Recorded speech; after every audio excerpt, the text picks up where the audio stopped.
Hi friends, welcome to Pendems kitchen. ఈరోజు వీడియోలో హోటల్లో చెఫ్ చెప్పిన సీక్రెట్ సెట్ దోశ రెసిపీని, అలాగే దీనికి కాంబినేషన్గా టేస్టీ చట్నీ రెసిపీని చూపించబోతున్నాను.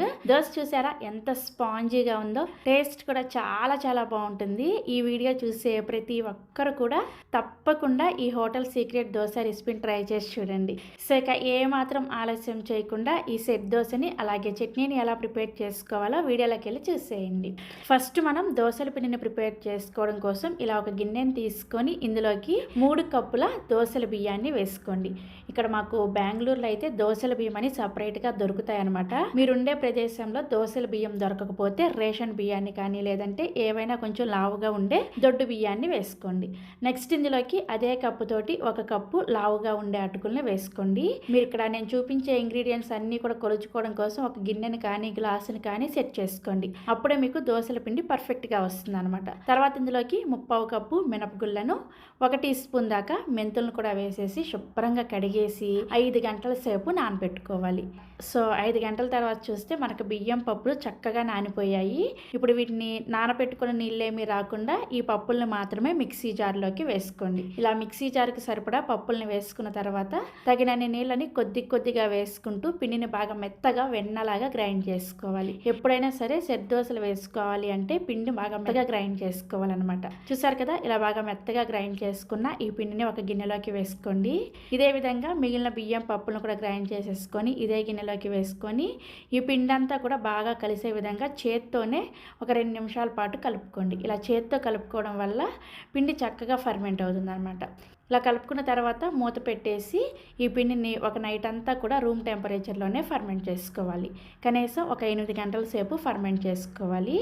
సో నేనైతే ఇక్కడ ముందు రోజు నైట్ గ్రైండ్ చేసేసుకొని నెక్స్ట్ డే ఉదయాన్నే మీకు చూపిస్తున్నాను. చూసారా, పిండి చక్కగా పులిసింది కదా. ఇలా పులిస్తే మనకి దోశలు చాలా రుచిగా చాలా స్పాంజ్ లాగా వస్తాయి.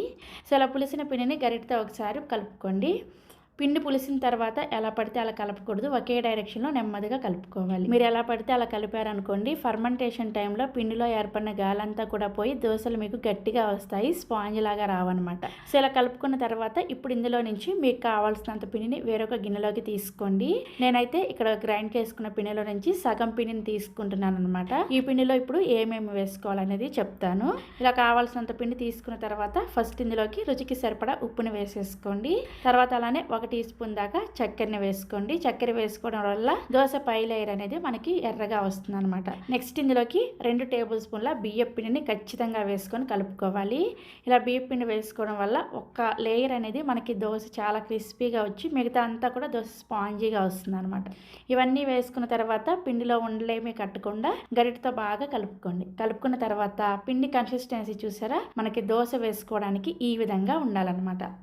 సో మనకి దోశల పిండి రెడీ అయిపోయింది. ఇప్పుడు చట్నీని ప్రిపేర్ చేసేసుకుందాము. చట్నీని ప్రిపేర్ చేసుకుంటే వేడివేడిగా దోశలు వేసేసుకోవచ్చు. చట్నీ కోసం ప్యాన్లోకి 1/2 కప్పు పల్లీలను వేసుకొని వీటిని లో ఫ్లేమ్లోనే నూనెమీ వేసుకోకుండా ఫస్ట్ ఒక 50% వేగేంత వరకు వేయించుకోవాలి. సో ఒక 2-3 నిమిషాలకే పల్లీలు చూసారా ఇలా చక్కగా ఒక 50% వేగిపోయి ఉంటాయి. ఇప్పుడు ఇందులోకి 1 టీ స్పూన్ దాకా నూనెను వేసుకోండి. అలాగే ఒక 6-7 వరకు పచ్చిమిర్చిని ఇలా సగానికి తుంచుకొని వేసుకోండి.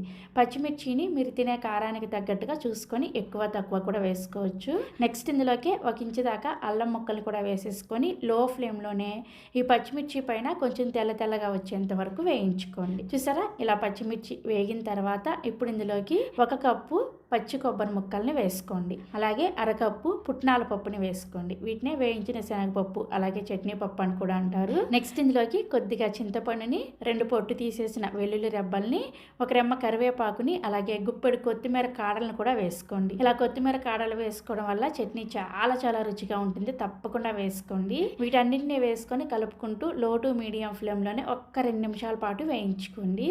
ఈ కొబ్బరి అలాగే పుట్నాల పప్పు వేసిన తర్వాత ఎక్కువసేపు వేయించుకోండి అనమాట. సో ఒక 2 నిమిషాల పాటు వేయించుకున్న తర్వాత ఈ ప్యాన్ని పక్కన పెట్టేసుకొని వీటిని పూర్తిగా చల్లారనివ్వండి. మనం వేయించుకున్న ఈ చట్నీ మిశ్రమం చల్లారేలోపు సేమ్ ఇదే స్టవ్ మీద తాలింపు పెట్టేసుకుందాము. తాలింపు కోసం తాలింపు గిన్నెలోకి 1 టీ స్పూన్ నూనె వేసుకొని వేడి చేసుకోండి. నూనె వేడైన తర్వాత 1/2 టీ స్పూన్ మినపగుళ్ళు, 1/2 టీ స్పూన్ పచ్చిశనగపప్పు, 1/2 టీ స్పూన్ ఆవాలు, అలాగే 1/2 టీ స్పూన్ జీలకర్ర, 2 ఎండుమిర్చిని, కొద్దిగా కరివేపాకును కూడా వేసేసుకొని తాలింపును లో ఫ్లేమ్లోనే చక్కగా వేయించేసుకోండి. సో తాలింపు తాలింపు ఇలా చక్కగా వేగిన తర్వాత స్టవ్ ఆఫ్ చేసేసి రెడీగా పక్కన పెట్టేసుకోండి. ఈ చట్నీ మిశ్రమం పూర్తిగా చల్లారిన తర్వాత మిక్సీ జార్లోకి వేసేసుకొని రుచికి సరిపడా ఉప్పుని అలాగే చట్నీని గ్రైండ్ చేసుకోవడానికి అవసరమైన నీళ్ళని వేసుకుంటూ చట్నీని లైట్గా బరకగా ఉండే విధంగా గ్రైండ్ చేసుకోండి. అప్పుడు మనకి హోటల్లో గ్రైండర్లో గ్రైండ్ చేస్తే ఏ విధమైన రుచి వస్తుందో మనం ఇక్కడ మిక్సీ జార్లో కూడా ఆ విధంగా ప్రిపేర్ చేసుకోవచ్చు అనమాట. మరి మెత్తటి పేస్ట్ లాగా కాకుండా ఇలా కొంచెం బరకగా గ్రైండ్ చేసేసుకొని ఈ చట్నీని ఒక గిన్నెలోకి తీసుకొని అవసరమైతే కొద్దిగా నీళ్ళని కూడా వేసుకోండి. అలాగే మనం ముందుగా తాలింపు వేసుకొని రెడీగా పెట్టుకున్నాం కదా, ఈ తాలింపును కూడా వేసేసుకొని చట్నీని కలుపుకోండి. అంతే మనకి హోటల్ స్టైల్లో కొబ్బరి చట్నీ రెడీ అయిపోయింది. చాలా చాలా కమ్మగా ఉంటుంది. సో మనకి చట్నీ రెడీ అయిపోయింది, అలాగే దోసల పిండి రెడీ అయిపోయింది. ఇంకా ఏ మాత్రం ఆలస్యం చేయకుండా వేడివేడిగా దోసలు వేసేసుకుందాము. దోసల కోసం ఐరన్ పెనాన్ని బాగా వేడి చేసుకోండి. ఐరన్ పెనం వేడైన తర్వాత ఇలా కొద్దిగా నీళ్ళని చిలకరించుకొని టిష్యూ పేపర్తో కానీ కాటన్ క్లాత్తో కానీ ప్యాన్ శుభ్రంగా క్లీన్ చేసుకోండి. మీరు కావాలంటే ఈ దోశని నాన్ స్టిక్ ప్యాన్ మీద కూడా ప్రిపేర్ చేసుకోవచ్చు. సో ఈ విధంగా దోసల పెనం బాగా వేడైన తర్వాత ఒక 2 గరిటెల వరకు పిండిని వేసుకొని లైట్గా స్ప్రెడ్ చేసుకోండి. దోశను మరీ పల్చగా వేసుకోకూడదు అనమాట. సెట్ దోశ అంటే కొంచెం మందంగానే ఉంటుంది. ఇలా లైట్గా స్ప్రెడ్ చేసిన వెంటనే దోశ పైన చూసారా చక్కగా హోల్స్ వస్తున్నాయి. ఇలా హోల్స్ వస్తేనే మనకి దోశ చాలా స్పాంజీగా వస్తుంది అనమాట.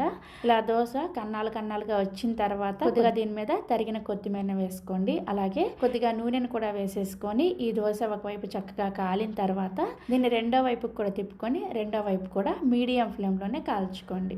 సో దోశ చూసారా ఇలా చక్కగా కాలిన తర్వాత సర్వింగ్ ప్లేట్లోకి తీసుకోండి. ఇదే విధంగా మిగిలిన పిండితో మీకు ఎన్ని దోశలు కావాలంటే అన్ని దోశలు కూడా సేమ్ ప్రాసెస్లో వేసేసుకోండి.